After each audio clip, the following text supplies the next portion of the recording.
Donc là, le modèle que tu as choisi, c'est le modèle GTX 230 de chez Sidou. Donc c'est un modèle 2021. Hein. Donc avec les toutes nouvelles plateformes de la coque ST3, notamment avec le système Link ici. En fait, ce système-là, il va te permettre de pouvoir venir soit clipser une glacière, soit une nourrice, au cas où tu veux faire de longue distance. Hein. Tu pourras venir clipser ici une nourrice de 25 litres. En plus de tes 70 litres que tu as déjà hein, en capacité de réservoir là, de carburant. Donc ici c'est un compartiment qui a été créé pour pouvoir venir mettre un mother wake. Là où sur les anciens jets, en fait, tu venais percer carrément la coque. Là, Sidou, ils ont voulu évoluer le truc, faire évoluer le système.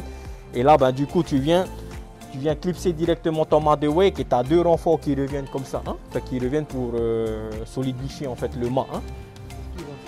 Et nous on vend les mâts si toutefois tu veux rajouter le mât, et c'est des options que tu pourrais avoir en plus hein, si tu veux. Hein. Donc ça c'est le support mother wake. Hein. Là sur le modèle GTX 230, tu as déjà l'échelle qui est fournie avec. C'est pas sur tous les modèles que tu as l'échelle hein, d'office. Hein. Là, le modèle GTX, tu as déjà l'échelle d'office avec. Hein. Donc là, la particularité aussi du GTX, c'est que tu as une meilleure finition en fait sur l'ensemble du jet. Hein. Par exemple, là, au niveau de la selle, tu as les 3 places qui sont bien détaillées hein, comparé à d'autres modèles où c'est le même siège, mais tu n'as pas cette petite remontée là en plus. Hein. Et ça, c'est ce qui fait la particularité du modèle GTX. En compartiment de rangement, donc ici, tu as une première boîte, un premier compartiment étanche avec un autre compartiment à l'intérieur pour pouvoir venir mettre ton téléphone. Donc c'est un compartiment qui est 100% étanche. Donc ici, voilà, ici en fait, tu peux avoir en option un port USB. Hein. Ça c'est en option aussi, ça, les ports USB, on les vend aussi en fonction des stocks. Hein. Mais on l'a déjà fait. Hein. Donc là en option tu peux avoir le port USB. Hein. Donc là pour le téléphone. Bon, les coffres ils ont vachement évolué maintenant chez Sidou.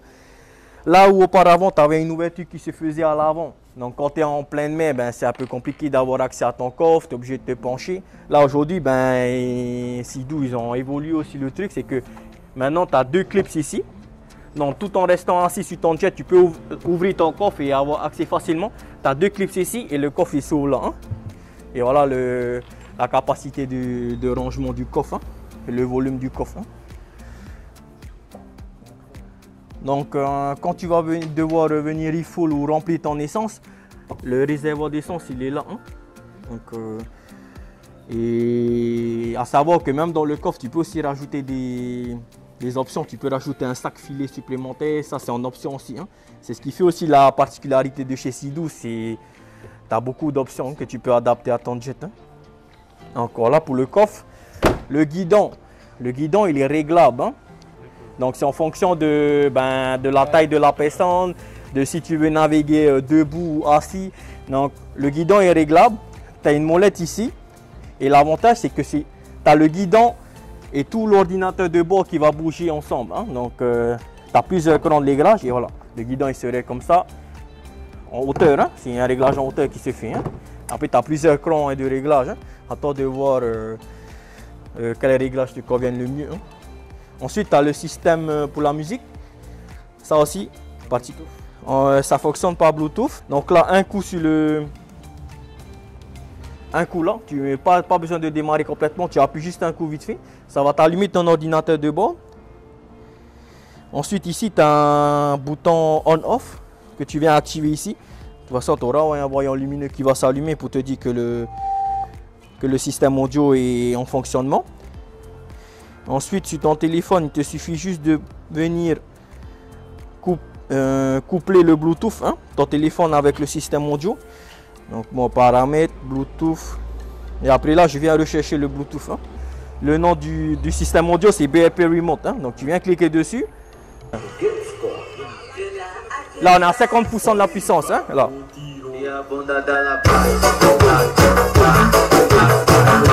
De ton téléphone. Hein. Après le téléphone du coup, Non. Il vient se ranger là. Hein? Le téléphone il vient se ranger là. Tout c'est fermé. Ça reste là. Et après là, tu n'as plus besoin de téléphone, tout est guidé là. Hein? Voilà. Hein? Pour le fonctionnement du jet. Donc un bouton pour allumer le jet, un bouton pour éteindre. Hein? Donc là on va te faire, là c'est un bouton start and stop. Donc là, je vais te démarrer ton jet. Ok. Ou éteindre. Deuxième façon d'éteindre ton jet, la clé qui est là, elle fait aussi office de coupe-circuit. Hein? Donc quand tu enlèves la clé, il n'y a plus rien. Hein? La clé, c'est une clé propre au jet. Donc avec une autre clé, tu ne pourras pas démarrer le jet. Hein? Donc c'est une clé qui est propre à ta machine. Hein? Ensuite, sur le jet, tu as plusieurs modes. Sur le jet, tu as plusieurs modes. Donc tu as un mode sport, tu as un mode éco et tu as un mode normal. En sachant que quand en fait la différence que tu auras entre le mode normal et entre le mode éco et le mode sport par exemple, c'est que tu auras une accélération qui est beaucoup plus fulgurante en mode sport. Hein. Là où en mode éco, ben, tu auras une accélération progressive et tu vas plafonner dans les 50-60 km/h. Là où en mode sport, tu vas atteindre les 100 km/h facile sur l'eau. Hein. Donc 100 km/h sur l'eau, ça reste quand même beaucoup. Hein. Donc faire attention quand tu es en mode sport. Et de toute façon, quand tu actives le mode sport, tu auras un message qui va t'afficher sur ton ordinateur de bord. Et le message, il va dire que, il va afficher, dites aux passagers de bien se tenir. Donc dans le matériel de sécurité obligatoire, tu as une encre. Okay? Donc tu as une encre. Tu as la ligne de mouillage, okay? Qui fait 10 mètres. Tu as un mousqueton qui va te permettre de venir clipser ça, qui va te permettre de relier ta ligne de mouillage à ton jet. Tu as le jeu de 3 feux à main et le tout dans un sac étanche. Hein? Voilà.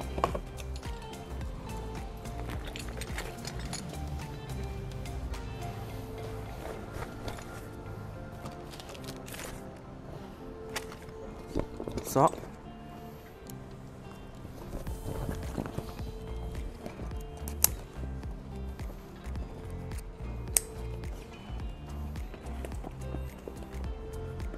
Bon là, tu as acheté aussi une bâche de chez Sidou qui va sur ton jet.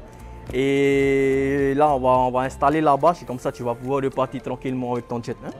Si dans les semaines à venir, tu as des questions sur le fonctionnement du jet ou quoi, ben, n'hésite pas à me rappeler. De toute façon, là, tu es en rodage pendant 10 heures. Tu es en rodage. Donc, un bon rodage, c'est quoi? Un bon rodage, c'est pas forcément rester à une même vitesse. Un bon rodage, c'est varier toutes les plages de vitesse et pas faire d'accélération brusque d'un coup. Donc il faut accélérer progressivement jusqu'à 80% de la puissance et décélérer progressivement aussi. Hein. Et ne pas rester à une vitesse fixe trop longtemps. Hein. Ça, c'est un bon rodage. Donc après les 10 heures, tu vas commencer à pouvoir faire des pointes. Donc n'hésite pas à emmener ton jet à fond, ça va lui faire du bien aussi, ça va décrasser un peu le moteur. Et la première révision, elle est prévue aux 50 heures. Hein? Donc quand tu vois que tu te rapproches des 50 heures, ben, appelle-nous, comme ça prends rendez-vous au SAV directement pour pouvoir programmer la première révision. La première révision du jet, elle est, la main d'œuvre est offerte et il va falloir juste payer le consommable. Hein?